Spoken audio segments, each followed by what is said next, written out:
चलिए, कहाँ पर आए थे हम? महाजनपद हो गया था। हाँ, हो गया था ना, महाजनपद काल हो गया था कंप्लीट। पौराणिक वाला भी हो गया था, रामायण महाकाव्य। महाकाव्य में रामायण महाभारत हो गया था। अच्छा, हम लोग जो पढ़ रहे हैं छत्तीसगढ़ के इतिहास पढ़ रहे हैं अभी। छत्तीसगढ़ के इतिहास में जो है हमने देखा कि प्रागैतिहासिक काल में हमारे छत्तीसगढ़ के साक्ष्य कहाँ कहाँ से प्राप्त होते हैं। ठीक। उसके पश्चात आदि ऐतिहासिक काल में साक्ष्य प्राप्त होते हैं कि नहीं होते हैं, ये भी हमने देखा। ठीक। इसके बाद महाकाव्य काल में हमने देखा कि रामायण काल में कहाँ कहाँ से साक्ष्य प्राप्त होते हैं।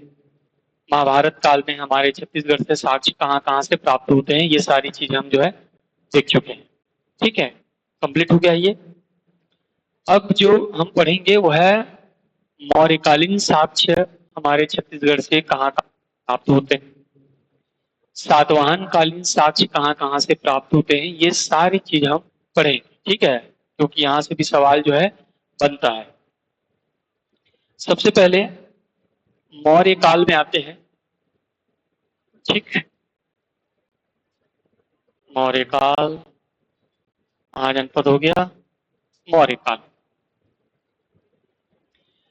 देखिए, एक तो भारतीय इतिहास को साथ में लेके चलेंगे, थोड़ा सा परिचय बस जो है। मौर्य काल में संस्थापक कौन था? मौर्य का तो संस्थापक गुप्त मौर्य, चंद्रगुप्त मौर्य। ठीक। इनकी राजधानी कहाँ थी? इनकी राजधानी थी पाटलिपुत्र। पाटलिपुत्र जो वर्तमान में पटना जो क्षेत्र है बिहार में, वो क्षेत्र इनका क्या था? राजधानी था। इतना समझ आ गया? ठीक। अब देखिए, अब मौर्यकालीन साक्ष्य हमारे छत्तीसगढ़ से कहाँ कहाँ से मिलते हैं। तो सबसे पहले तो चंद्रगुप्त मौर्य का जो शासन था, चंद्रगुप्त मौर्य, उन्होंने भारत में नंद वंश के अंतिम शासक धनानंद को पराजित करके मौर्य वंश की स्थापना किया। तो चंद्रगुप्त मौर्य के शासन काल में आठवीं सेना थी। आठवीं सैन्य, और ये आठवीं सैन्य जो है इसके प्रशासन में शामिल थे। तो आठवीं सैन्य जो है मध्य प्रदेश और हमारे छत्तीसगढ़ के महाकांतर के जो सैनिक थे, महाकांतर अर्थात बस्तर के जो है लोग उसमें शामिल थे। तो ये हमको उनके प्रशासन से सब जानकारी प्राप्त होता है कि कहीं न कहीं चंद्रगुप्त मौर्य के शासन में आठवीं सेना जो काम कर रही थी, वो आठवीं सेना में कुछ सेना हमारे छत्तीसगढ़ अर्थात बस्तर क्षेत्र से शामिल थे। एक जानकारी ये हो गया। दूसरी जानकारी हमको जो है अशोक, ठीक है, अशोक के शासन काल से हमको जानकारी प्राप्त होता है। अशोक के बारे में हमने तब जाना जब वैनसांग छत्तीसगढ़ की यात्रा करते हैं 639 ईस्वी में, और वैनसांग ने अपने यात्रा वृत्तांत में बताया है कि अशोक ने जो है बहुत सारी मूर्तियां और विहार जो है छत्तीसगढ़ में बनवाई हैं। ये जानकारी हमको चीनी यात्री वैनसांग के यात्रा वृत्तांत से हमको प्राप्त होती है। ठीक। तो अशोक कालीन हमको जो है क्या मिलता है? अशोक के शासन काल में बहुत सारी जो है अनेक बौद्ध मूर्तियां जो है, बौद्ध मूर्तियां हमको छत्तीसगढ़ से प्राप्त हुई है। ये जानकारी हमको अशोक के शासन काल से प्राप्त होता है, और स्वयं अशोक ने अपने अभिलेखों में भी इसका उल्लेख किया है। इसके अलावा आपको पता होगा कि अशोक ने जो है 261 ईसा पूर्व में कलिंग पर आक्रमण किया। तो कलिंग पर जब आक्रमण किया और कलिंग पर नरसंहार किया, उसके पश्चात कलिंग जो क्षेत्र है उसे अपने मौर्य साम्राज्य में मिला लिया। तो कहीं ना कहीं अगर हम ये देखते हैं कि कलिंग की जानकारी हमको कहाँ से मिलता है, तो देखिए कलिंग जो है आप छत्तीसगढ़ के मानचित्र में हम जब जाते हैं तो इस प्रकार हम देखते हैं कि कलिंग जो है उड़ीसा में है, ठीक। और इस क्षेत्र में आपका दक्षिण कोशल का कुछ हिस्सा शामिल था। तो इससे यह स्पष्ट हो जाता है कि कहीं न कहीं जो है मौर्यों का शासन जो है आपके छत्तीसगढ़ में रहा होगा, या छत्तीसगढ़ का जो क्षेत्र था वो मौर्यों के अधीन रहा होगा। ये जानकारी हमको अशोक के अभिलेखों से भी प्राप्त होता है और वेनसांग के यात्रा वृत्तांत से भी हमको प्राप्त होती है। ठीक, इतना समझ आ गया। देखिए, चीनी यात्री ने अपने यात्रा वृत्तांत, इनकी पुस्तक का नाम है सी यू की। वेनसांग की पुस्तक का नाम क्या है? सी यू की। इन्होंने अपनी पुस्तक में छत्तीसगढ़ का उल्लेख किया है, ठीक। उन्होंने बताया है कि सम्राट अशोक ने यहाँ पर बहुत सारे बौद्ध स्तूपों का निर्माण करवाया है। ये जानकारी वेनसांग के द्वारा दिया गया है। अशोक के साम्राज्य में, अशोक के अभिलेखों में भी उल्लेख है कि अशोक ने जो है आंध्र क्षेत्र, कलिंग क्षेत्र, रूपनाथ जो वर्तमान में जबलपुर क्षेत्र है वहां पर भी उनका जो है शासन, इनका शासन जो है चल रहा था। ये जानकारी उनके अभिलेखों भी मिलेगा हमको। इसके अलावा मौर्य कालीन जो है हमको आहत मुद्राएं हमको कहां कहां से प्राप्त हुआ है।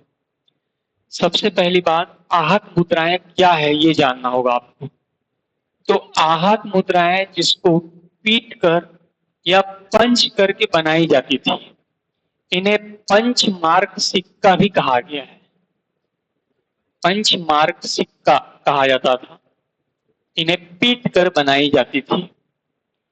आहत मुद्राएं चांदी की होते थे, चांदी के होते थे। एक लिपि रहित होता था, इसमें लिखा नहीं जाता था ना, भले चित्र का अंकन होता था लेकिन लिखा नहीं जाता था, कोई इसका एक निश्चित आकार नहीं था।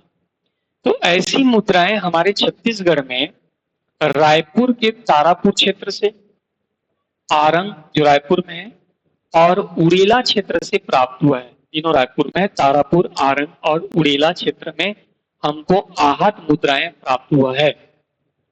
ठीक, इतना समझ आ गया। आगे चल के आपको पता चलेगा, ठीक, कि ये आहत मुद्राएं और क्या है। और मौर्यकालीन जो सिक्के हैं, सिक्कों में केवल आहत मुद्राएं नहीं है, और बहुत सारे सिक्के, तांबे के सिक्के हैं, ठीक है। तो तांबे के सिक्के या अन्य जो सिक्के हैं वो हमारे जांजगीर चांपा के अकलतरा क्षेत्र, ठठारी क्षेत्रों से जो है हमको प्राप्त हुए हैं, रायगढ़ के बारगांव क्षेत्र से प्राप्त हुए हैं और बिलासपुर से प्राप्त हुए हैं। देखिए, इसको याद करने का जो तरीका है वो एक प्रकार के आप अपने हिसाब से खुद बना सकते हो, है ना। लेकिन बार बार सतत अध्ययन करोगे और इसको जो है क्वेश्चन सॉल्व करोगे, ये याद हो जाएंगे, ठीक। तो आहत सिक्के या पंचमार्क सिक्के मौर्य काल के कहाँ कहाँ से मिला है? रायपुर के कहाँ से? तारापुर, आरंग और उड़ेला से। और उसके जो है अन्य सिक्के और कहाँ से मिले हैं? जांजगीर चांपा, अकलतरा, ठठारी, रायगढ़ के बारगांव और बिलासपुर से प्राप्त हुआ है। जो मूर्तियां प्राप्त हुई है वो आपकी कोटाडोल से मिला है। कोटाडोल कहाँ है? रायपुर में। जो अशोककालीन मूर्तियां जो प्राप्त हुई है वो आपकी कोटाडोल से प्राप्त हुआ है, ठीक। इसके अलावा हमें तुरतुरिया, तुरतुरिया बलौदाबाजार में है, तो तुरतुरिया से हमको बौद्ध भिक्षुओं के विहार मिला है। एक विशाल प्रतिमा, एक विशाल बुद्ध की विशाल मूर्ति प्राप्त हुआ है। कहाँ से? आपके तुरतुरिया से मिला है। और हमें बहुत सारी जानकारी मिलता है जिसमें सरगुजा के रामगढ़ गुफा से हमको जानकारी मिलता है, अशोककालीन हमको साक्ष्य प्राप्त होते हैं, जहां पर ये उल्लेख किया गया है कि अशोककालीन वहां पर लिपि का प्रयोग किया गया है, ठीक। अशोककालीन लिपि, ठीक है, अशोककालीन लिपि का प्रयोग किया गया है, ब्राह्मी लिपि का प्रयोग किया गया है, भाषा पाली भाषा का प्रयोग किया गया है। जहां पर जो जोगीमारा गुफा है, रामगढ़ की पहाड़ी में कौन सी गुफा है? रामगढ़ की पहाड़ी में जोगीमारा गुफा है, सरगुजा में। कहाँ है ये? सरगुजा में। ये वही रामगढ़ की पहाड़ी है जहां पर कालिदास द्वारा जो है मेघदूत की रचना किया गया था, है ना, पढ़ोगे आप लोग, वहां पर रचना किया था। तो यही सरगुजा में रामगढ़ की जो पहाड़ी है, वहां एक जोगीमारा गुफा है, वहां पर उल्लेख किया गया है कि जो देवदासी थी, सुतनुका नामक एक देवदासी और उनकी प्रेमी देवदत्त नामक उनका प्रेमी था, उनका वहां पर लेख लिखा हुआ है। कौन सी लिपि में? ब्राह्मी लिपि में। कौन सी भाषा में? पाली भाषा में। जहां पर दोनों के प्रेम वर्णन किया गया है, वहां पर लेख लिखा गया है। इससे यह स्पष्ट हो जाता है कि कहीं न कहीं मौर्यों का अधीनता या मौर्य शासन जो है, मौर्य शासन में छत्तीसगढ़ कुछ समय के लिए रहा होगा। इतना समझ आ गया होगा आपको। ठीक, तो कहां कहां से साक्ष्य ये समझ गए आप। देखिए, तो दो तीन चीजों को याद रखेंगे आप, है ना, कि मौर्य काल में जो है कहां कहां से हमको प्राप्त हुआ है। एक तो चंद्रगुप्त मौर्य के शासन काल में आठवीं सेना, चंद्रगुप्त मौर्य के शासन काल में आठवीं सेना जो बस्तर से संबंधित थे। दूसरा चीनी यात्री वेन सांग का यात्रा वृत्तांत, जहां पर उल्लेख किया गया है कि अशोककालीन बहुत सारी मूर्तियों कई स्थापना अभिलेखों की स्थापना किया गया था। इसके अलावा अशोक काल में जो है, जो रामगढ़ की गुफा है, जहां से ब्राह्मी लिपि में और पाली भाषा में देवदासी सुतनुका और के प्रेमी देवदत्त की जो है लेख लिखा गया है। ये जानकारी हमको मौर्य काल से प्राप्त होता है। मौर्य काल के आहत सिक्के बता दिया हूं मैं। आहत सिक्के कहाँ कहाँ से? रायपुर के जो है तारापुर किला से प्राप्त होते हैं, और अन्य सिक्कों में जैसे जांजगीर चांपा के एकलतरा, ठठारी और रायपुर रायगढ़ से भी प्राप्त होते हैं। ठीक, अब देखते हैं मौर्यों के शासन समाप्ति के पश्चात। अगर हम भारतीय इतिहास में जाते हैं तो भारत में मौर्य वंश जो है ऐसा वंश था जो पूरे भारत में केंद्रीकृत प्रशासन प्राप्त की है, भारत को कंट्रोल में रखती है, नियंत्रण रखती है। उसके पश्चात जो है, अगर हम और देखते हैं दक्षिण भारत में, तो सातवाहन शासक रखेंगे। लेकिन उससे पहले सुंग वंश की स्थापना। देखिए, सुंग वंश की स्थापना या इसके संस्थापक पुष्यमित्र शुंग था। पुष्यमित्र शुंग, इन्होंने मौर्यों के अंतिम राजा, मौर्य वंश अंतिम शासक बृहद्रथ को मारकर राजगद्दी प्राप्त किया था। बृहद्रथ, ठीक, अंतिम शासक बृहद्रथ की हत्या करके ये मौर्य वंश की स्थापना किया था। ठीक है, इनकी भी राजधानी पाटलिपुत्र थी। लेकिन शुंग वंश की जानकारी हमारे छत्तीसगढ़ से बहुत कम मिलता है। हमें ना यहाँ पर एक खारवेल राजा था, खारवेल शासक। इसका शासक जो है कहां पर? कलिंग में। तो खारवेल शासक ने क्या किया? शुंग शासकों का अंत कर दिया। शुंग वंश का क्या कर दिया? अंत कर दिया। तो कहीं न कहीं ये मानते हैं कि शुंग और खारवेल वंश का कुछ समय के लिए यहाँ पर भी प्रशासन चल रहा था। हालांकि हमको पुख्ता सबूत या पुख्ता साक्ष्य हमको कहीं से प्राप्त नहीं। अगर हम देखेंगे कि इसकी जानकारी हमको जो है मिलता कहाँ से है, तो भुवनेश्वर में एक खंडगिरी करके है। जब जाते हो ना, देखना, खंडगिरी एक पहाड़ है, वहां पर एक गुफा है जहां से हमको जानकारी प्राप्त होता है कि खारवेल शासक ने जो है शुंगों का अंत करके कलिंग पर कुछ कार्य किया था। ये हमको बस जानकारी मिलता है, इससे ज्यादा जानकारी या साक्ष्य जो है हमारे छत्तीसगढ़ से प्राप्त नहीं होते। ठीक, इतना हो गया। अगला आते हैं सातवाहन वंश। देखिए, मौर्यों के पतन के पश्चात अगर दक्षिण भारत में सबसे शक्तिशाली राजा पूछता है तो है सातवाहन शासक। ठीक है। सातवाहन वंश का संस्थापक कौन था? सिमुख, राजा सिमुख। सातवाहन वंश के संस्थापक राजा नाम था सिमुख। अगर इनकी हम राजधानी देखते हैं तो राजधानी था प्रतिष्ठान। प्रतिष्ठान मतलब पैठन, जो महाराष्ट्र में है। कहाँ है? महाराष्ट्र में। राजधानी देखा जाए तो इनका राजधानी प्रतिष्ठान या पैठन इनकी राजधानी थी। अगर इस वंश का सबसे शक्तिशाली शासक मैं अगर बताऊं तो सबसे शक्तिशाली शासक था गौतमीपुत्र सातकर्णी। गौतमीपुत्र सातकर्णी, ठीक, सबसे शक्तिशाली राजा था, जिन्होंने दक्षिण कौशल पर भी अधिकार किया था। दक्षिण कौशल पर क्या किया था? अधिकार किया था, ठीक। क्योंकि ये गौतमीपुत्र सातकर्णी ने क्या किया?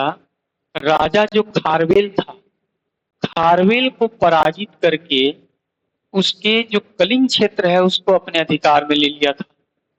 तो राजा खारवेल को पराजित करने के बाद जो खारवेल के नियंत्रण में जो भी क्षेत्र था किसके अधीन चला गया? गौतमीपुत्र सातकर्णी के अधीन चला गया, ठीक। अब देखिए, ये बड़े बड़े जो राजा हैं इनकी तो जानकारी स्पष्ट हमारे छत्तीसगढ़ से नहीं मिलता है, लेकिन बहुत सारे ऐसे साक्ष्य हमको सातवाहन कालीन साक्ष्य मिले हैं, है ना, सिक्के मिले हैं, स्तंभ मिला है।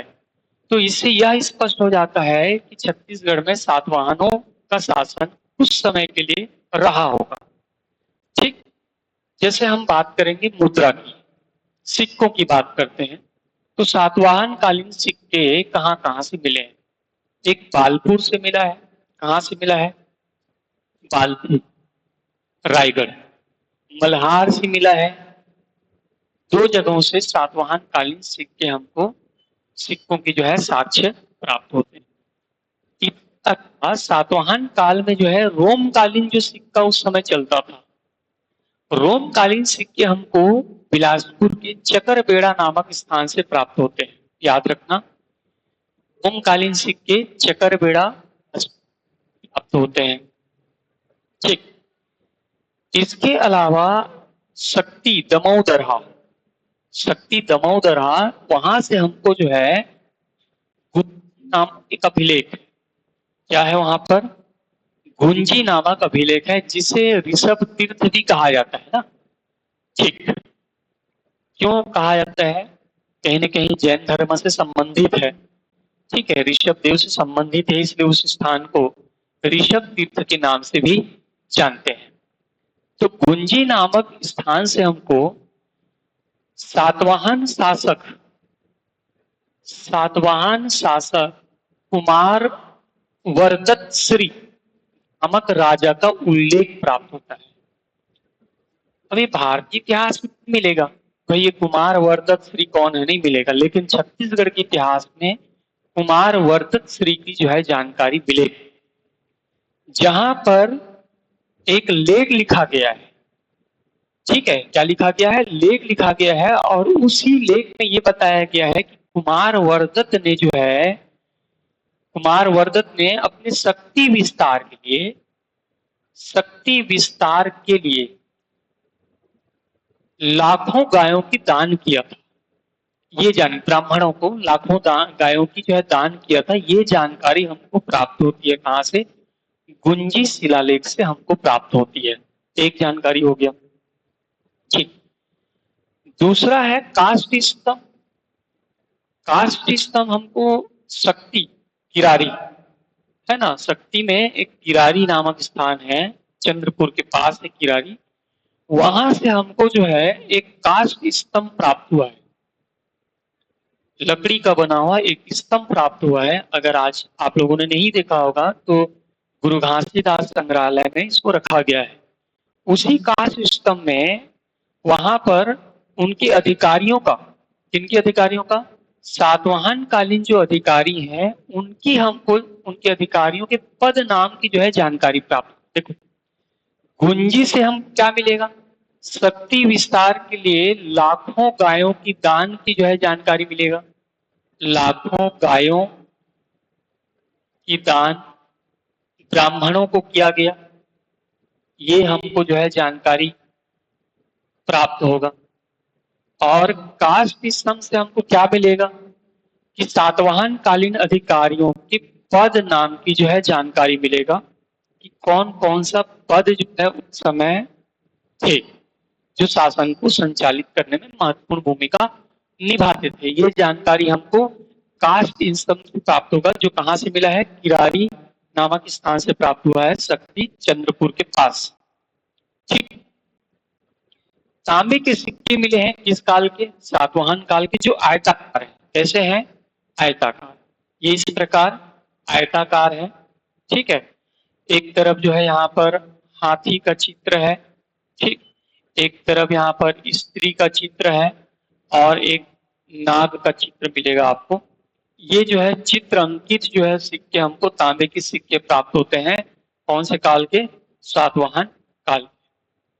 इसके अलावा सातवाहन कालीन हमको जो है विष्णु की लेख युक्त प्रतिमा, विष्णु की लेख युक्त प्रतिमा कहां से मिला है, मल्हार। मल्हार कहाँ है, बिलासपुर। ठीक, और उसके समीप है एक बूढ़ी खार नामक स्थान से प्राप्त हुआ है, इनकी लिपि है ब्राह्मी लिपि। ठीक, समझ आया। तो विष्णु लेख क्वेश्चन आया हुआ है ना, क्वेश्चन पूछा हुआ है, विष्णु लिपि युक्त विष्णु की प्रतिमा। ठीक है, लिपि युक्त विष्णु की प्रतिमा कहां से मिला है, तो मल्हार के एक बूढ़ी खार नामक स्थान से प्राप्त होता है। ठीक, यह है सातवाहन कालीन जो है क्या प्रमुख जानकारी। सातवाहन शासकों के बाद कुषाण वंश पढ़ते हैं। कुषाण वंश के संस्थापक देखते हो आप, चलिए बता ही सकते हो आप, संस्थापक कौन था भाई, संस्थापक कुजुल कटफिसस। संस्थापक था कुजुल कटफिसस, सातवाहन कालीन है ना। कुषाण वंश के संस्थापक कौन था, कुजुल कटफिसस। इस वंश का शक्तिशाली अगर शासक आएगा तो शक्तिशाली शासक का नाम था कनिष्क। ठीक, क्या नाम था, कनिष्क। ठीक, इस वंश की अगर जानकारी हम सिक्के देखते हैं तो सिक्के दो स्थान रखना, याद रखना, तेलीकोट खरसिया से और तांबे के सिक्के मिले हमको बिलासपुर से। कुषाण कालीन जो सिक्के हो सकते हैं, सिक्कों में जो है बहुत सारे चांदी के हैं, तांबे के हैं, तो ये सिक्के हमको मिले हैं कहाँ से, आपके तेलीकोट खरसिया से। और तांबे के जो सिक्के प्राप्त हुए हैं कहाँ से मिले हमको, बिलासपुर से प्राप्त होते हैं कुषाण काल के बारे में। खैर भारतीय इतिहास में देखोगे कुषाण काल की बहुत सारी जानकारी मिलेगा, लेकिन छत्तीसगढ़ में अगर हम देखते हैं तो उतनी साक्ष्य या उतनी जानकारी प्राप्त नहीं होते हैं। ठीक है, तो ये समझ लिए आप कुषाण वंश के बारे में।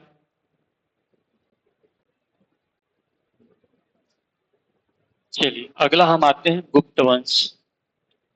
अगर हम देखते हैं छत्तीसगढ़ के इतिहास को तो गुप्त वंश की जो है बहुत सारी जानकारी हमको मिलेगा। अगर हम मौर्य काल को देखते हैं, मौर्य काल के बाद अगर सबसे लंबा अगर शासन काल देखते हैं तो गुप्त वंश आता है। ठीक है, तो सबसे पहले ये देखते हैं गुप्त वंश के संस्थापक राजा का नाम क्या था। गुप्त वंश का संस्थापक कौन, श्रीगुप्त। कौन था, श्रीगुप्त। ठीक, अगर हम इनकी राजधानी देखते हैं तो इनकी राजधानी जो है पाटलिपुत्र। राजधानी अगर देखेंगे तो कहाँ था, पाटलिपुत्र इनकी क्या थी, राजधानी थी। अधिकांश गुप्त शासकों की, एक दो को छोड़ दिया जाए तो अधिकांश जो गुप्त राजा थे उसके बाद चंद्रगुप्त प्रथम चंद्रगुप्त प्रथम के बाद जो है जितनी भी राजा हुए सबकी राजधानी कहाँ थी? पाटलिपुत्र, पटना थी। ठीक, इस राजाओं का सीक्वेंस देखेंगे। श्रीगुप्त के बाद अगर राजा कौन बनेगा, तो श्रीगुप्त के बाद राजा बनता है घटोत्कच। ठीक है, घटोत्कच राजा होगा। इसके बाद देखते हैं तो चंद्रगुप्त प्रथम शासक बनेगा। मौर्य मत बोलना ना, चंद्रगुप्त मौर्य अलग है, प्रथम चंद्रगुप्त प्रथम अलग है। फिर चंद्रगुप्त प्रथम के बाद अगर राजा बनेगा तो कौन बनेगा? समुद्रगुप्त राजा बनेगा। समुद्रगुप्त के बाद दो राजाओं की हमको जानकारी मिलेगा, एक रामगुप्त की जानकारी मिलेगा और एक चंद्रगुप्त चंद्रगुप्त द्वितीय की जानकारी मिलेगा। चंद्रगुप्त द्वितीय वास्तविक राजा बनेगा। इसके बाद राजा बनेगा कुमारगुप्त।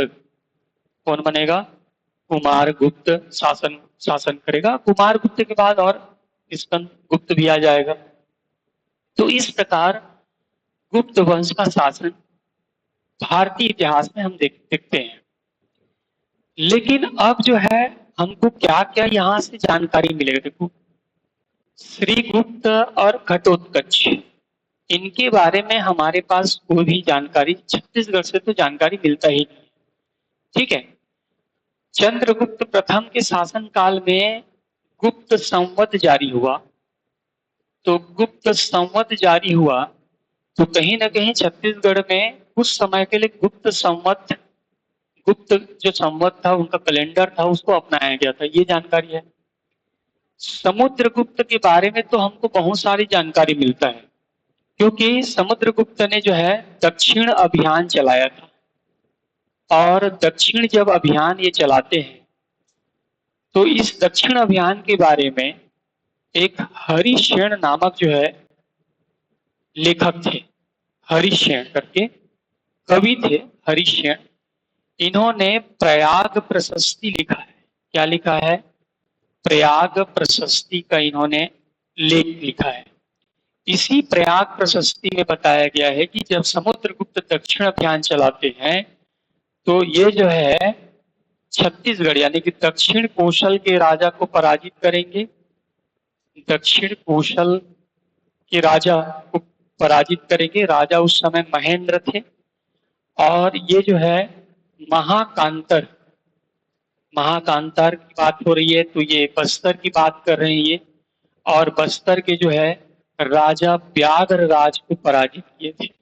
राजा व्याघ्रराज नल वंश के राजा थे। ये जानकारी हमको समुद्रगुप्त के प्रयाग प्रशस्ति से हमको प्राप्त होता है, जिसकी रचना हरिशेन द्वारा किया गया था। इसके अलावा हमको और बहुत सारी जानकारी मिलेगा।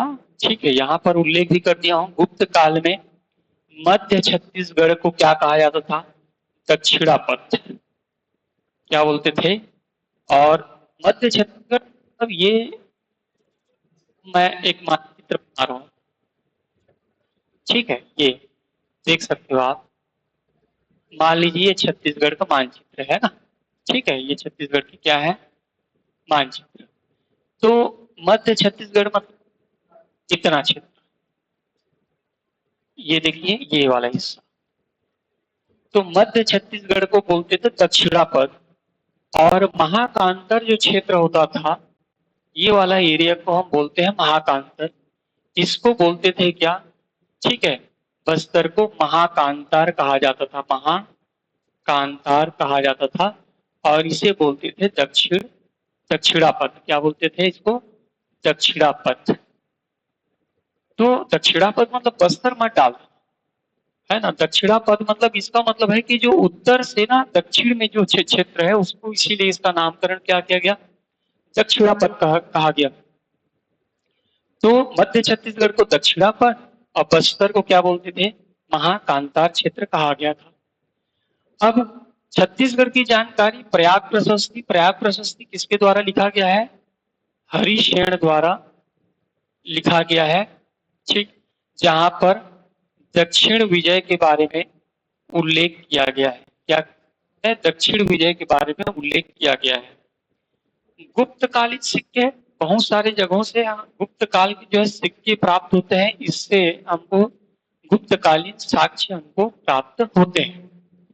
ठीक है, समझ आ गया होगा, इतना क्लियर हो गया।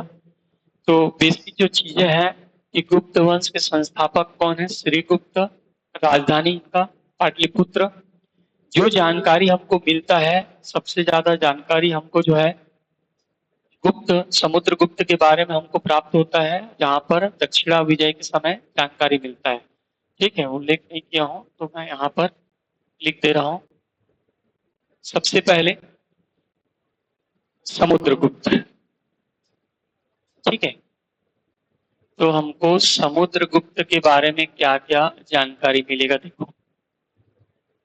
राजा समुद्रगुप्त के बारे में, इनके बारे में हमको जानकारी मिलता है प्रयाग प्रशस्ति से। कहाँ से मिलता है, प्रयाग प्रशस्ति से जानकारी प्राप्त होता है। प्रयाग प्रशस्ति किसके द्वारा लिखा गया है, कवि हरिशेन द्वारा जो है, हरिशेन द्वारा जो है लिखा गया है। ठीक, ये जानकारी हमको, जहां पर ये कहा गया था कि समुद्रगुप्त ने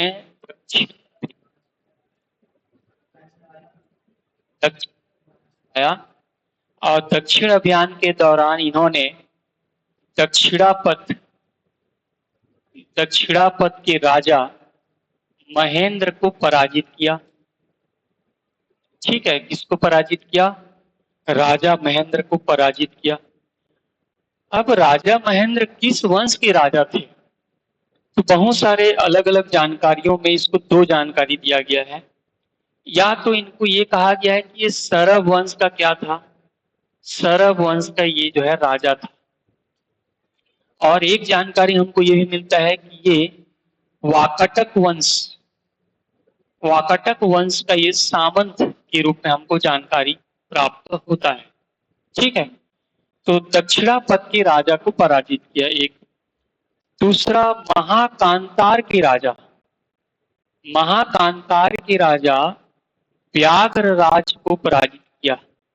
अब ये व्याघ्रराज कौन था, ये नल वंश का राजा था। कौन से वंश का राजा था जी, ये नल वंश का राजा था। तो नल वंश के राजा व्याघ्रराज को पराजित किया और दोनों को पराजित करके छत्तीसगढ़ को जो है करद राज्य घोषित कर दिया था। क्या घोषित किया था, छत्तीसगढ़ क्षेत्र को करद राज्य घोषित कर दिया था समुद्रगुप्त ने। करद राज्य का मतलब होता है कि कर देने वाला, और राज्य घोषित कर दिया था। ये हमको प्रयाग प्रशस्ति से जानकारी प्राप्त होता है। इसके अलावा हमें जो है समुद्रगुप्त के बारे में कोपरा ग्राम, कोपरा ग्राम में, ये महासमुंद में है।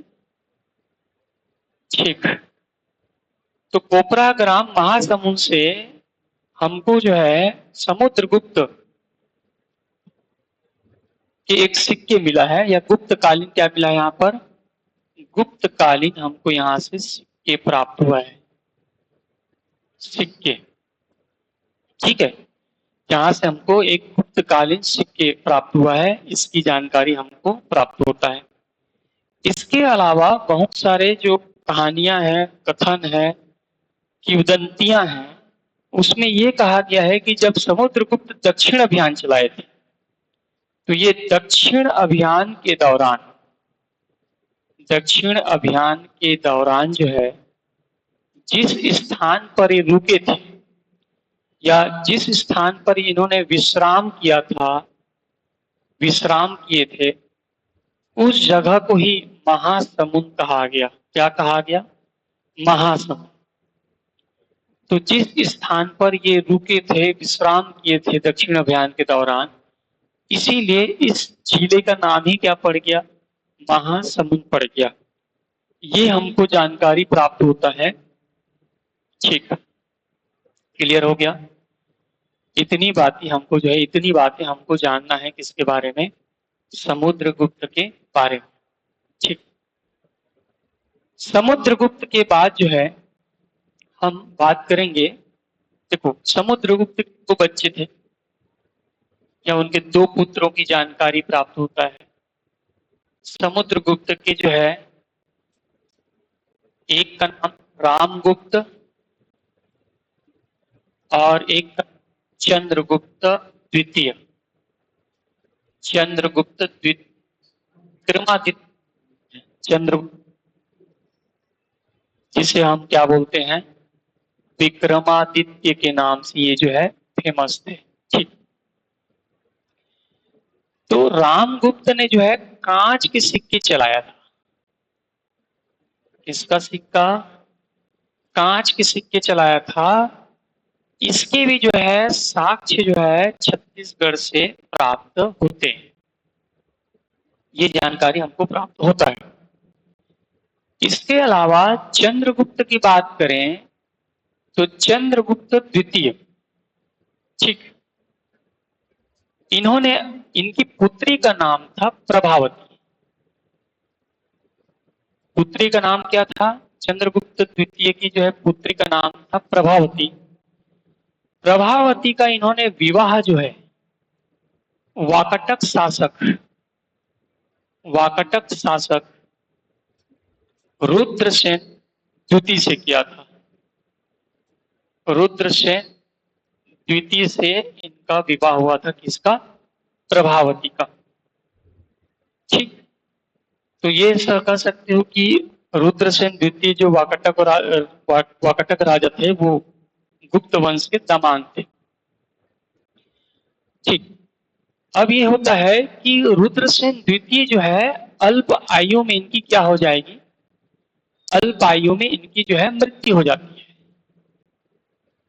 ठीक। अल्प आयु में क्या हो जाएगी? मृत्यु हो जाती है। और प्रभावती और रुद्रसेन द्वितीय के जो है पुत्र था प्रवरसेन, प्रवरसेन द्वितीय। ये अल्प आयु थे। इनकी जो है आयु जो है अल्प आयु में थे, छोटे थे। इन्हीं के शिक्षा दीक्षा के लिए चंद्रगुप्त द्वितीय ने कालिदास को जो है छत्तीसगढ़ भेजा था। किनको भेजा था? कालिदास को इन्होंने जो है छत्तीसगढ़ भेजा था प्रवरसेन द्वितीय की शिक्षा दीक्षा के लिए। समझ आ गया? ये हम जानकारी देंगे गुप्त काल में। कल इसका मैं एक अच्छे से पीडीएफ भी बन जाएगा, जानकारी भी उल्लेख कर दूंगा। और है ना, आज यहीं तक रखते हैं क्लास को। क्लास लंबा हो जाता है ना तो ठीक है, तो इसलिए क्लास को छोटा छोटा रखेंगे और इतिहास, छत्तीसगढ़ के इतिहास को है ना एक एक करके पढ़ते जाएंगे। ठीक है, धन्यवाद।